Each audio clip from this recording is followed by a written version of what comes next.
representative of Uzbekistan, presented his credential to the United Nations Secretary General Antonio Guterres back in May 2017, just recently 7 months ago. Until his latest appointment, Mr. Ibragimov was Deputy Chief of Mission for his country embassy in Seoul in the Republic of Korea since 2011, holding the rank of political counselor. Between 2009 and 2011, he was a director of the United States of America and Americans Affairs Department at the Ministry of Foreign Affairs, a post he previously held from 2003 to 2004. He has been a career diplomat from the very beginning, and Mr. Ibragimov was appointed political counselor and deputy chief of mission at the Uzbekistan embassy in Washington, D.C., serving between 2004 and 2009. Previously, he served as third secretary of the embassy between 93 and 95, and from 2002 and 2003, he was the director of Foreign Ministry Division and Coordination of Activity in Overseas Consular Offices, having previously served as first secretary. Mr. Ibragimov graduated from Tashkent Economic University in 1989 and completed diplomatic courses at the Institute of Diplomacy and International Relations in Kuala Lumpur, Malaysia, between 1992 and 1993. He's married and has 2 children, and we are so delighted to welcome him at Utah Valley University and through our Office of Global Engagement. And we're still having people come in. You're a complete celebrity already on campus. So let's welcome Mr. Ibragimov.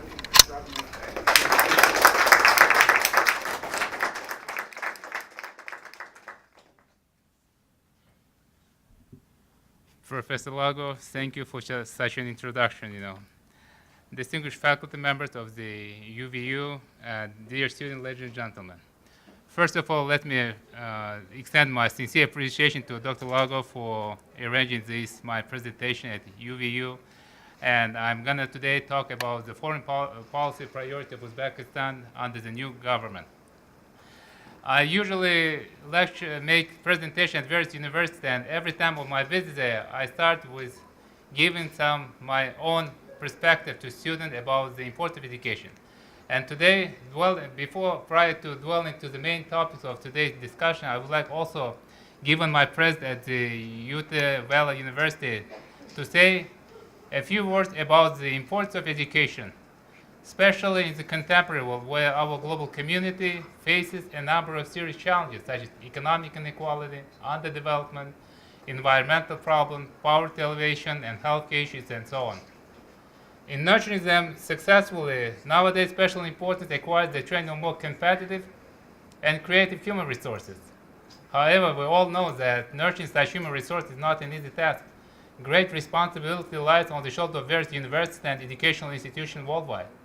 The United States, for quite long time, has been contributing to this noble cause.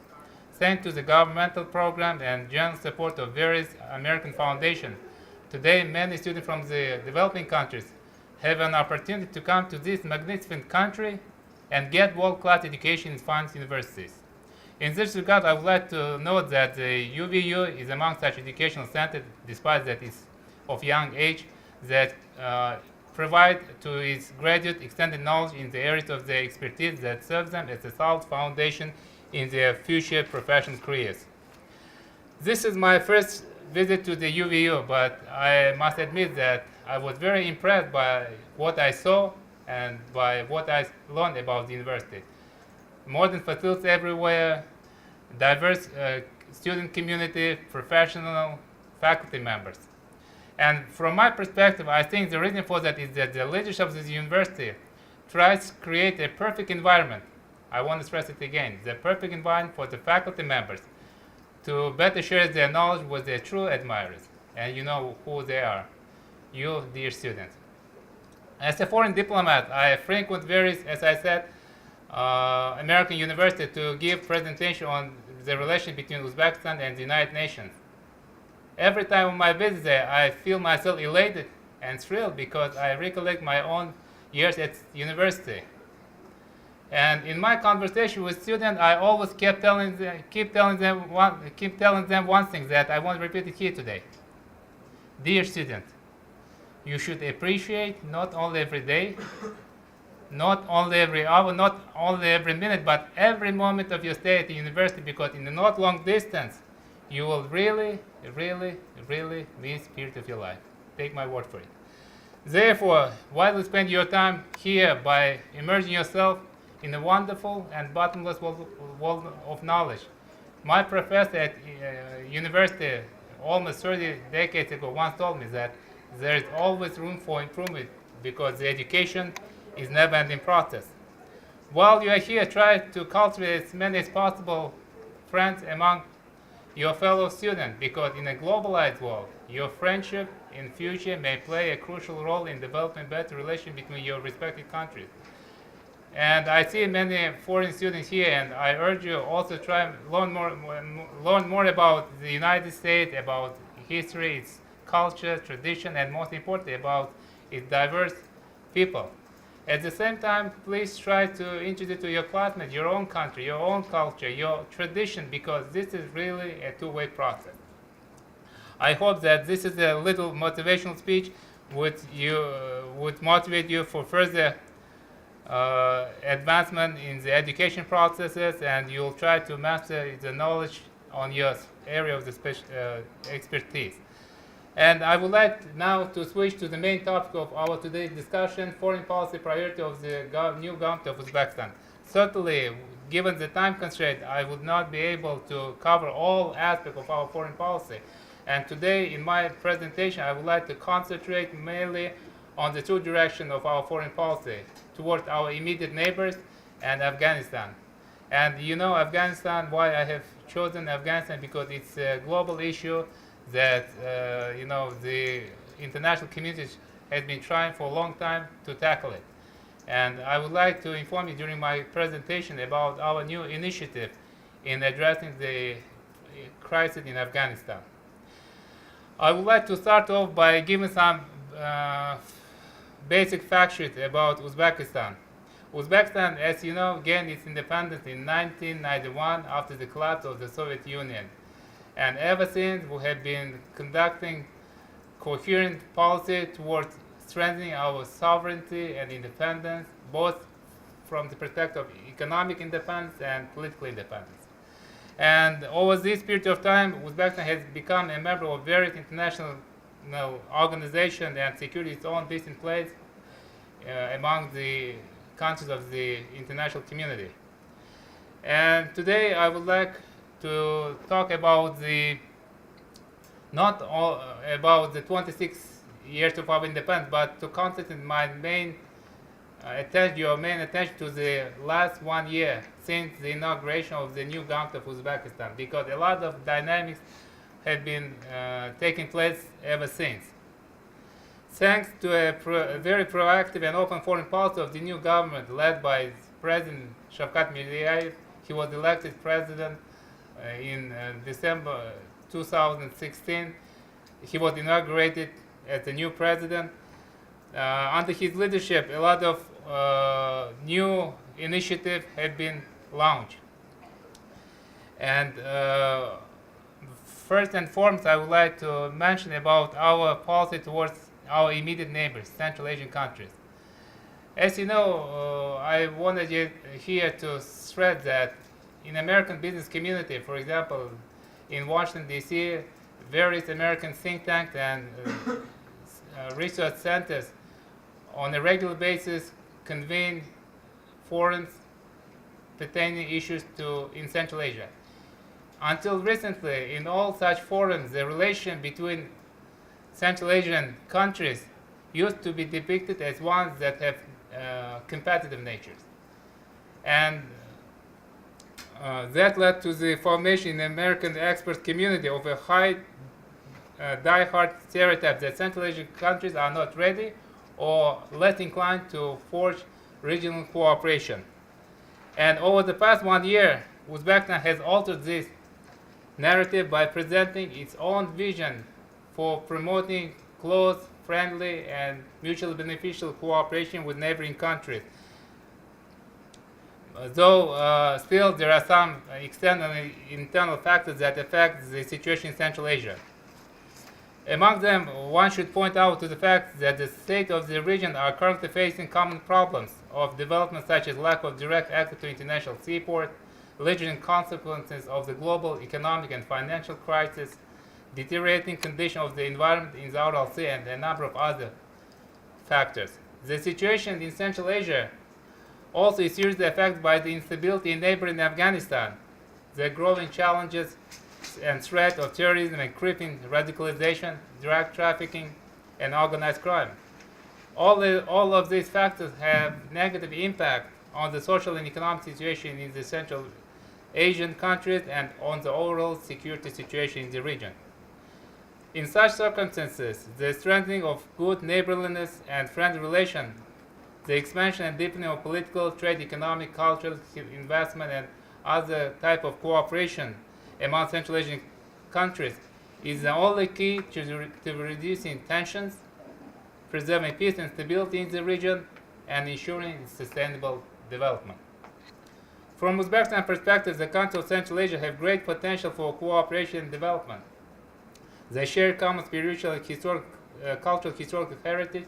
They are brought together by the unity of faith, closeness of the language, and the people's mentality. The countries of the region also have common transport communication networks and the economies that complement one another. Therefore, in Tashkent, we strongly believe that Central Asia, being located in the heart of Eurasian continent, once again play an important role in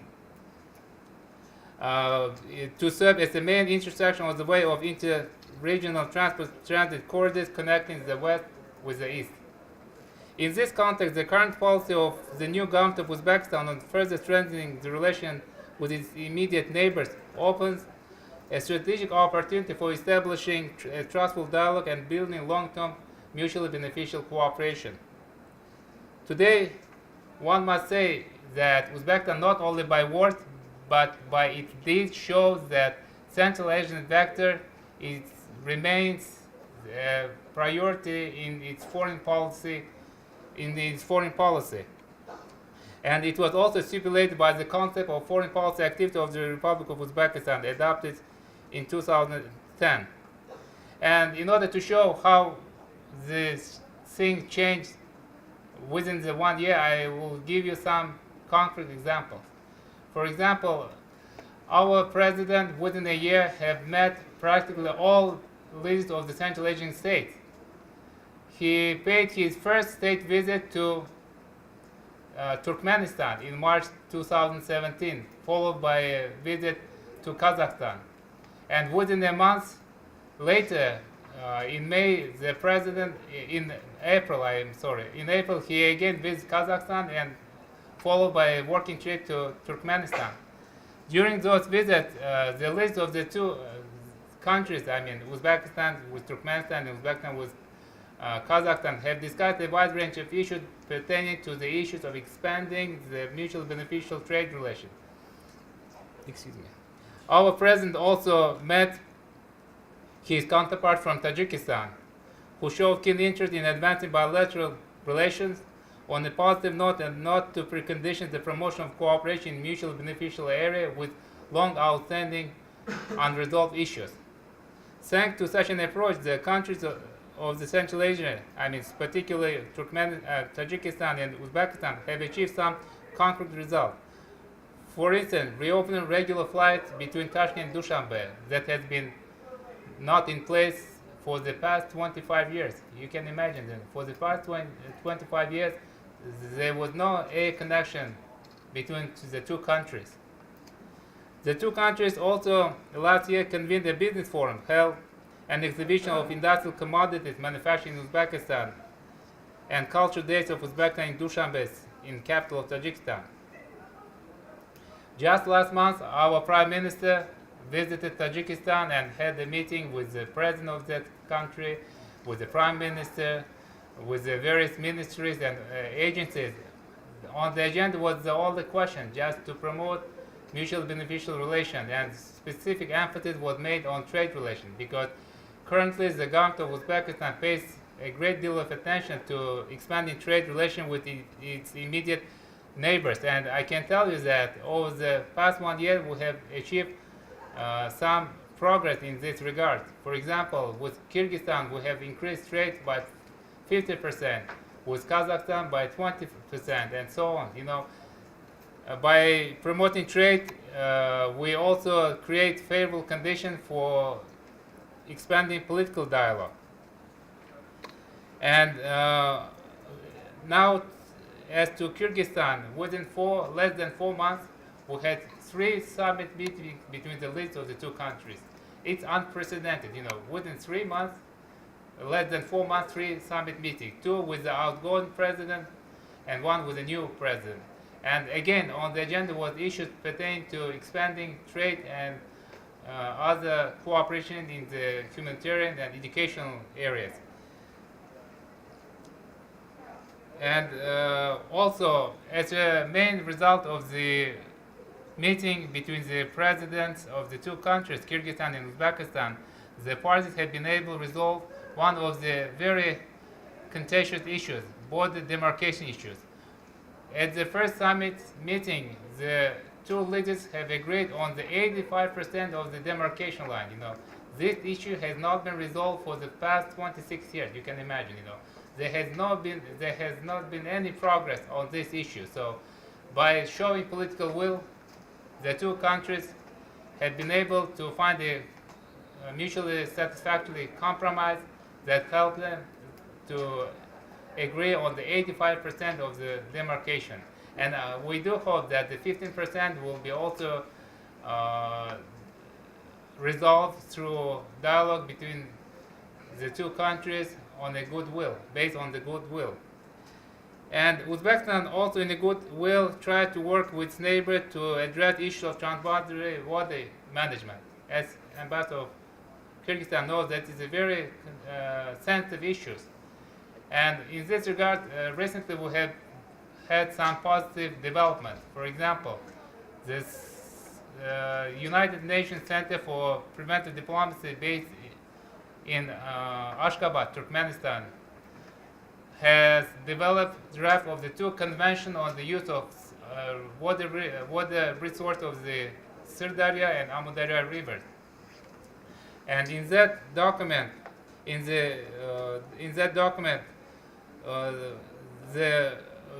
we have identified rights and obligations of all 5 Central Asian countries, identified the volume of the water that can be used by parties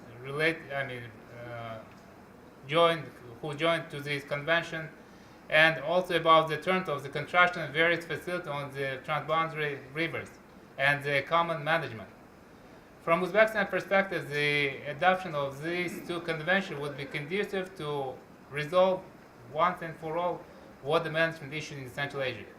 Again, but this is a very sensitive issue, and Uzbekistan mission to the United Nations has been working with other missions of the Central Asian state on the draft of these two conventions in order to find a mutually satisfactory consensus. Our president, addressing at the 72nd session of the United Nations General Assembly in New York last September, said from the podium that Uzbekistan is ready to address any issue with neighboring countries and find a mutually satisfactory, reasonable compromise on all issues. This is also a new development in our relation with neighboring countries, because border demarcation issues, water issues have been for a long time very contentious, and also made some tension between the state of the region. But Uzbekistan side, the new government led by our president, made it clear that we are ready for a reasonable compromise on all issues pertaining to the water management.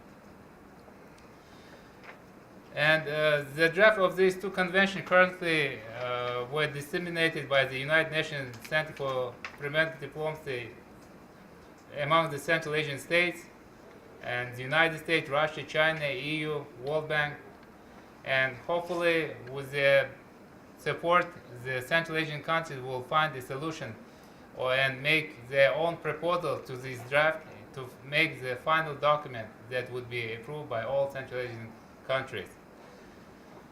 The government of Uzbekistan also tried to actively collaborate with its neighbors to jointly address the issue of regional cooperation and security. It's a very important area because we are in the region of, adjacent to the Afghanistan, and the war in Afghanistan has been waging for the past 40 years. Just imagine, 40 years. One generation grown up under the war conditions. So it's high time to alter this situation, change this situation. And in this regard, last April in Uzbekistan, we convened a meeting of the foreign ministers of Central Asian states. And all foreign ministers agreed to support the proposal made by Uzbekistan to convene a regular meeting of the head of foreign office of Central Asian countries. And that forum ultimately has become a regular platform for the convening meeting of the head of state of Central Asian countries. And the first such a meeting will take place in the upcoming March in Kazakhstan. And I think we are not talking here to create about the creation of a separate, some kind of organizational structure. This would be purely for the meeting of the head of state on a regular basis to exchange opinions on various regional and bilateral issues. So this is kind of a platform for facilitating dialogue among the Central Asian countries, head of state. And last November in Uzbekistan, we also held an international high-level conference on the situation in Central Asia, where we invited all 5 Central Asian Ministers of Foreign Affairs. The Minister of Foreign Affairs of Afghanistan was present. EU High Commissioner for Foreign Affairs, Ms. Mogherini, was also present, and other high-ranking delegation. The main subject was to discuss issues of joint collaboration between the Central Asian countries to address issues of regional security issues, including first and foremost the situation in Afghanistan. Also, another main item at that conference was to discuss matters related to expanding economic investment, cultural, humanitarian ties between the state of the region. At the end of that conference,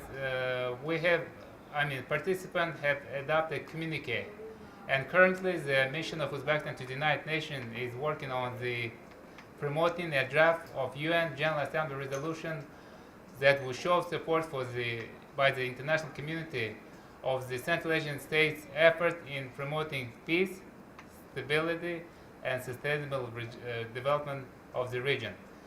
And it's a big undertaking on the part of our mission.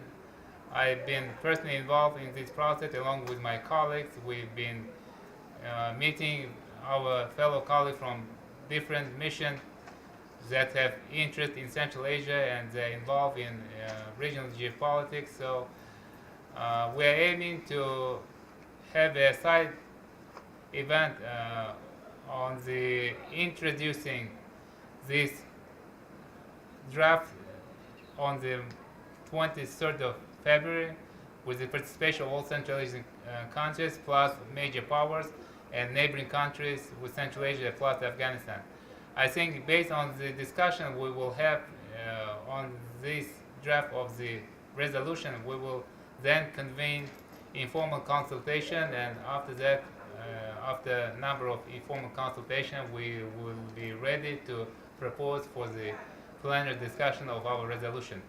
This is also one of the indications of the joint efforts of the Central Asian states working together to promote peace and stability in our region. Talking about Central Asia, I would like also to note that the initiative, the new atmosphere in our region have been supported by all Central Asian countries. At the initial stage, there were some, they were not sure whether Uzbekistan is serious about promoting such bold initiative aimed at advancing its relation with neighboring countries. But time shows that we are adamant and we are ready to continue our effort to forging close cooperation with all Central Asian countries, because as our president said, that without building laying solid foundation of cooperation with neighboring countries, it's hard to count on some advancement in the relation with other far located countries. And I would like now to switch to another topic. It's Afghanistan. We've been following the situation in Afghanistan for a long time because it's have direct impact on the situation in Central Asia. In this regard,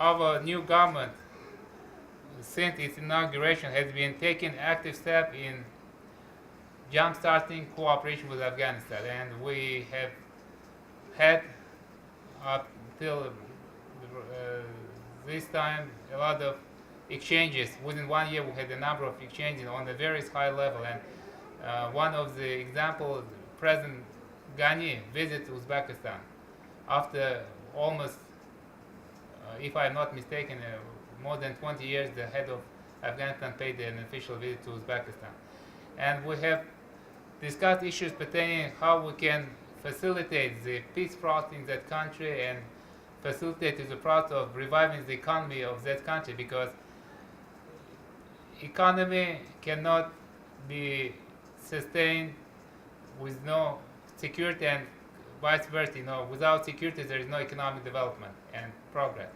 Therefore, given that we, along with other countries of Central Asia, trying to lend a hand to fraternal nation of Afghanistan to rebuild its economy and infrastructure.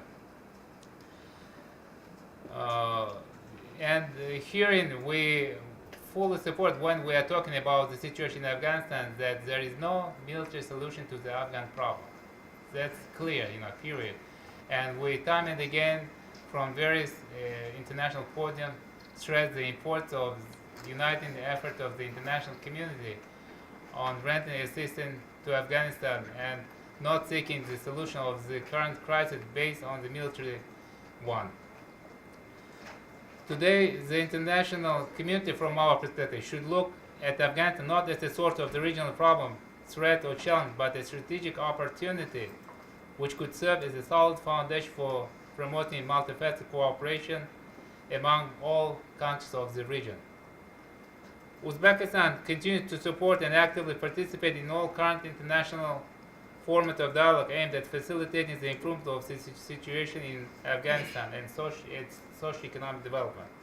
In particular, over the past 1 year, we have taken part in Kabul process, in Moscow meeting and Moscow format, in the meeting of the ACO Afghanistan, in the Heart of Asia, Istanbul peace process, and we have laid out our own perspective, about the development in that country, about the efforts that should be taken by the international community in order to address the issue in that country.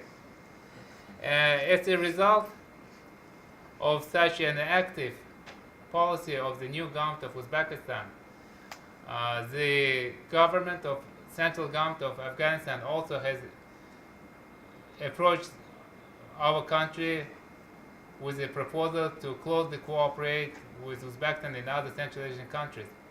And they have proposed to creation a new format of meeting, C5+1. C5 means Central Asian countries plus Afghanistan. This is a completely new format of meeting, and by joining such a format, the Afghanistan government also tried to show their closeness to Central Asian countries, their willingness to work with Central Asian countries in tackling all challenges that Afghanistan faces today. In this regard, as I said earlier, the close collaboration between the two government and Central Asian government with Afghanistan, I think, would be beneficial for all countries, because we do believe that if peace and tranquility come to neighboring Afghanistan, the whole Central Asian and neighboring countries would benefit. For Central Asian countries, it would open a myriad of opportunities to create transport communication network, not only northbound, but also southbound, and we have been already working on these matters. For example, during the President of Afghanistan visit to Uzbekistan, we signed an agreement on the extension of the railroad from Hairatan to Herat, and we eventually would like to bring that railroad toward to the western border of Afghanistan in order to connect to Iranian railroads to make another transportation corridor for Uzbekistan and other Central Asian countries. And during the visit of President Ghani, we have also signed 20 documents that stipulate close interaction between the two countries in all areas of cooperation. So, economic, political, trade, investment, cultural, humanitarian. And we also signed a document on the creation of a joint commission on security issues, because without security we cannot count on the rendering substantial economic assistance to Afghanistan, because security is vital, for implementing any serious joint project in Afghanistan, because we accentuated and the Afghanistan authorities has assured us that they would taken their utmost in order to meet our request in this term.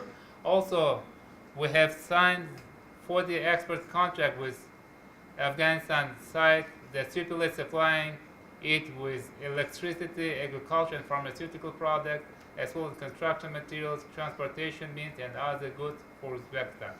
Also, we opened a trade house in Afghanistan that is to promote Uzbekistan's goods in Afghanistan. I think we are immediate neighbors, and instead of importing goods from long distance, it's better to get manufactured goods right that are on hand. One of the major achievements with Afghanistan also is the opening regular air flights. It's also a very significant step taken by the two sides, and now 4 flights per week. It's substantial, and it's very conducive to exchanging and expanding exchanges between the two sides. And Afghanistan consulate, in addition to the embassy in Tashkent, will be open. We agreed to open in Termez city. It's just a city of the south of Uzbekistan, adjacent to the Afghanistan. Obviously, peace in Afghanistan will bring tangible benefits, as I said, to all countries in the region. But for that reason, the following should be met. Firstly, broad international consensus on the basic issue of establishment of peace and security in Afghanistan. Secondly, national reconciliation through direct dialogue between the central government and main forces of the armed opposition, including Taliban, because for the long time the central government and the Taliban have not had any direct communication or serious negotiation.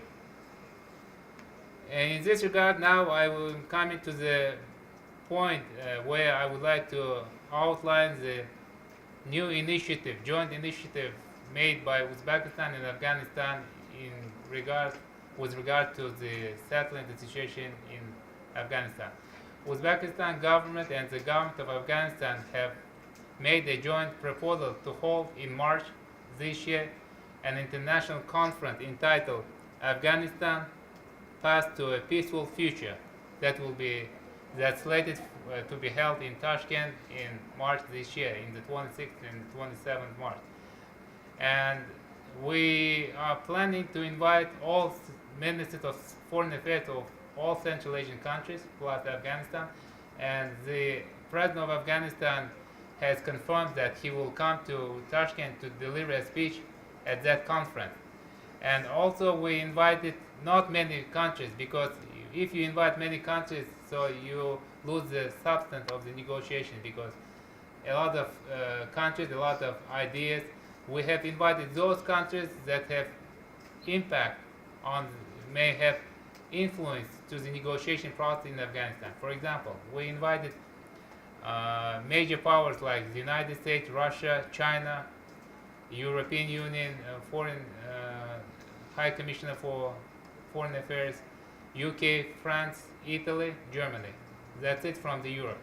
From the Asian continent, we invited India, Pakistan, Iran, Turkey, and from the Middle East, two more countries, Saudi Arabia, the Kingdom of Saudi Arabia, and the Emirate, United Arab Emirates.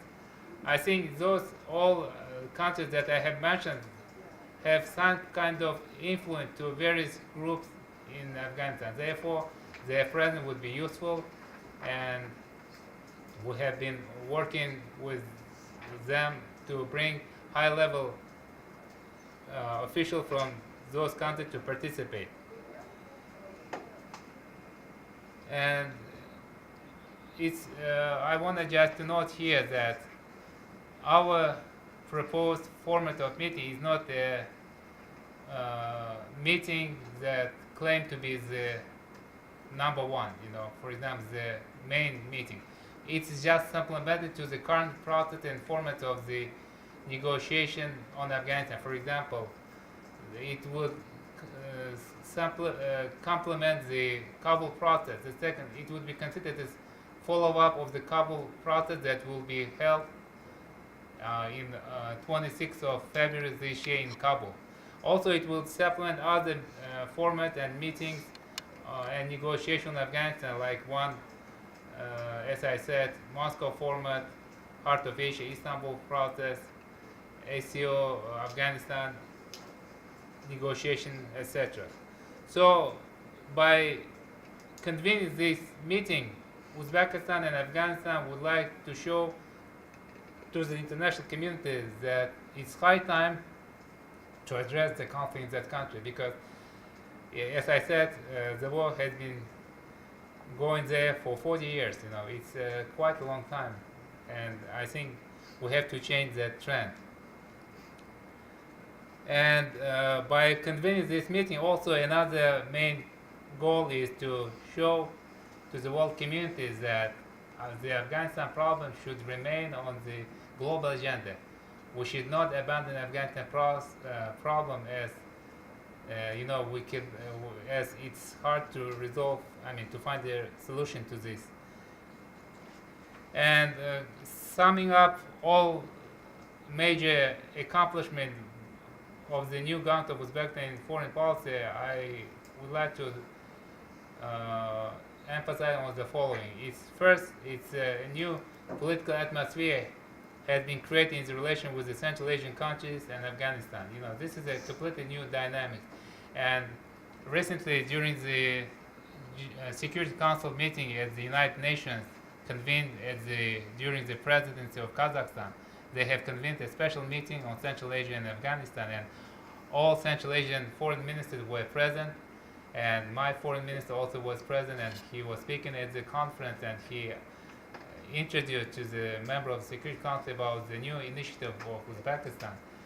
We had also side events with various security members, United Nations security members, and in particular we had a meeting with Nikki Haley, U.S. Family Representative to the United Nations. Also, we shared our initiative about the convening this format of meeting conference in Uzbekistan on the issue pertaining to Afghanistan, and we have received full-fledged support on the part of the United States.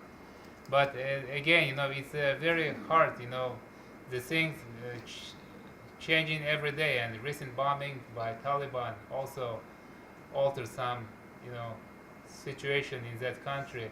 But we are adamant and we are consistent in our approach to hold that meeting on as scheduled in March in Tashkent. Secondly, the relation of the strategic partnership with global and regional powers have risen to a newly qualitatively level. Cooperation with international organizations and financial institutions have significantly intensified. Here, I would like to note that we have resumed our collaboration with a number of financial institution. For example, European Bank for Reconstruction and Development also again reopened its offices in Uzbekistan. They have not been operating in Uzbekistan for a past, I think, decade. So now they are back in Uzbekistan. They're eager to cooperate with Uzbekistan on various projects pertaining to streamlining legislation, streamlining economic development, infrastructure. So it's a good omen that Uzbekistan on the right track, because I will just briefly mention about the development in our countries that have been conducive to attracting much attention of the international community. And thirdly, a number of important initiatives of Uzbekistan on addressing urgent global and regional challenges have enjoyed wide support in the world community, which significantly strengthens the international standing of our country. Again, I mean about our initiative on Afghanistan to convene an international conference. Besides that, within the United Nations, we are working on a number of other important documents. For example, our president, during the last session of the United Nations General Assembly, has proposed to develop a UN Convention on Youth Rights. It's a very important document, though it's very complicated. It's a long shot, as I was told by some skeptics, but we are committed to work with other member states of the United Nations to develop jointly of this document and bring it to fruition, because it's very important. Because recently the various researches shows that the youth number more than 2 billion in the world, and majority of crimes committed, mostly committed by the people under the age of 30, and some, in order to prevent them falling to, to prey to various ideologies, etc., we have come to a conclusion that we need to work together in order to create conditions and to identify their rights and obligation, to create conditions for the realization of their potential. Because it's not secret that most youth in many countries do not enjoy the luxury of realizing their potential, and we have to help them by adopting such a UN convention. I think we will identify all issues pertaining to the youth rights and to address their issues. Also, one of the major projects we are working on is to promote a draft of the convention on the enlightenment, religious tolerance. This is another issue.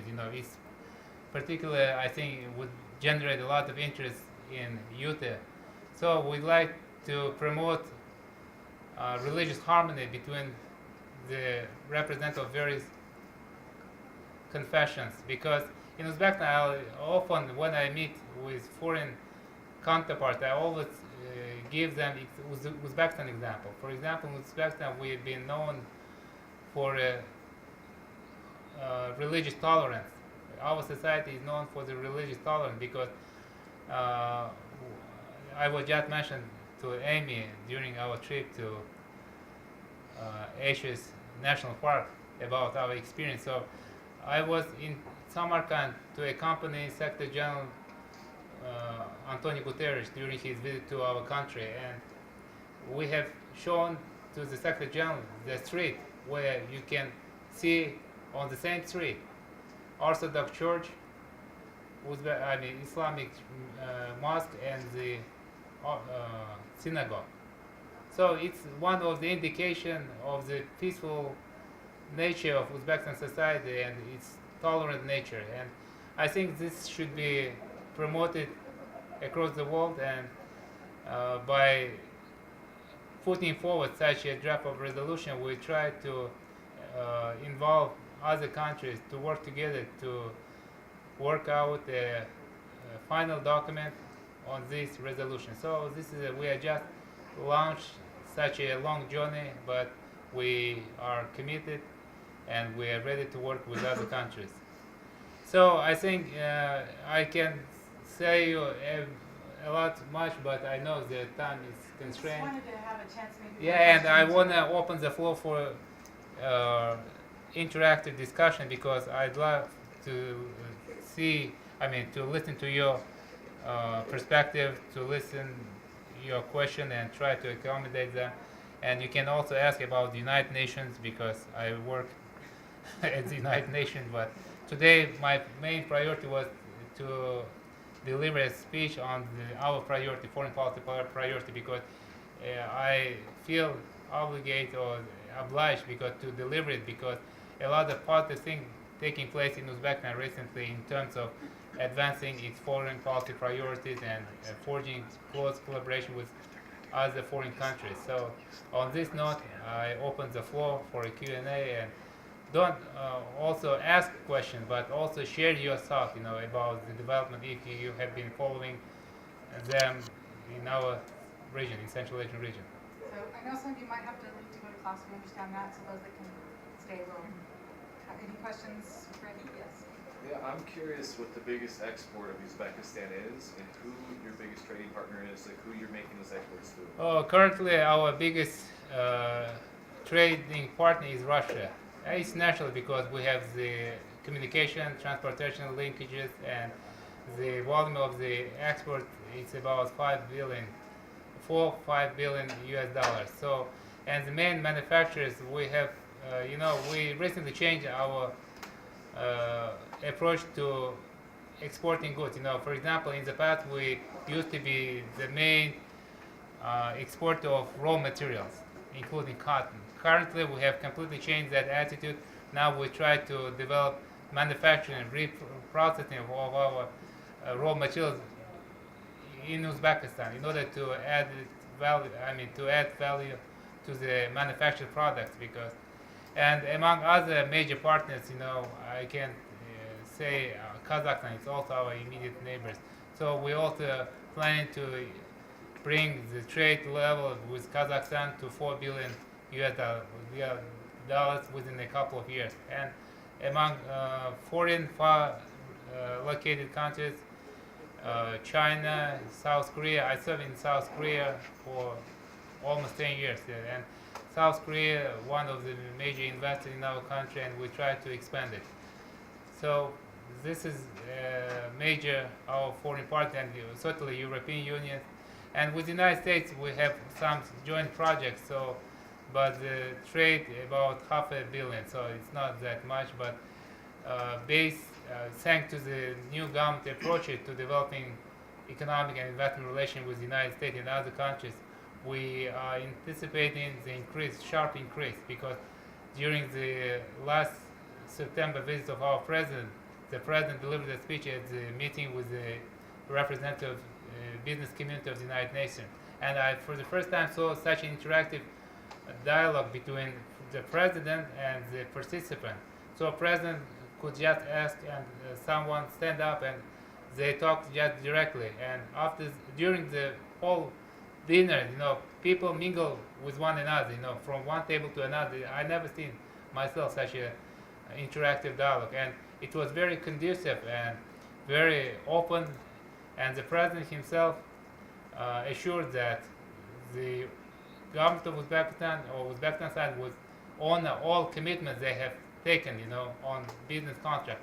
And one of the impediments we have removed during the new government is the convertibility of our national currency. So it has been for a long time a very difficult question for us, and it impeded the inflow of foreign investment. But thanks to the bold measures taken by the new government, we have been able to remove this from the agenda. Yes, Ambassador. Since you've been involved so long in your country's government, I was curious, what was the most difficult challenge in developing a national identity after the separation from the Soviet Union? No, we have a long history of identity, but during the Soviet time, it has been a little just put away, just. And after the election, we tried to revive our faith, our identity by, learning more about our ancestors, famous ancestors that have contributed to the world civilization, For example, Ibn Sina, he's known as descendant in the field of medicine, algorithm, al-Khwarizmi, he who has invented algorithm, and we have also started to looking anew to our ancestors in the those who contribute to the Islamic world, Al-Bukhari, for example, the second most sacred people, revered people in the Islamic world. He is also Hadith, the second after Quran religious book for Islamic community. And we restored the names of our ancestors that had been forgotten during the Soviet time. So by this, and we also restored our traditions that had been banned during the Soviet time. For example, celebrating Nowruz and other holidays, because during the Soviet time we barely celebrate Nowruz, the coming of a new year in spring. So by coherent efforts, we have been able to restore. And for example, for myself also, I have learned a lot of new names of our ancestors that have contributed to the world civilization or to the development of our statehood. I think our country is in the right track to continue efforts just to reveal those names that have been forgotten and to restore our old fascinated tradition and culture. I'm sorry to interrupt. We need to, unfortunately, have another meeting to get to with the ambassador. I'm sorry for Thank speaking. you so much. You're wonderful. I think we've all been very thanks for coming today and asking such a deep question. So we want to present Ambassador Ibragimov. It's heavy. Very They will not small- let me at the airport. Oh, no. His Excellency Mr. Bakhtiyor Ibragimov, Ambassador from Uzbekistan to the United Nations, your honorary professor today. So thank you. Yeah. Okay, so our cameraman. Amy, look at our camera. And this was signed by our senior provost Jeffrey Olson. Thank you. He's just a diplomat for the. Okay, the event as let's well. here. So- Just take it. Amy. Okay. Dr. Logo had to run to get a call, Okay. so that's why he's not here. So. You are my host. Yes, I Our do. That was host. wonderful. So thank you all Thank you. again. Thank you, and every success in your further ascending the Everest of education. The higher you ascend, the more knowledge you gain that will serve you well for the rest of your life. This time, don't take my word for it. Just do it, and you will see it yourself. Thank you very much. Thank you.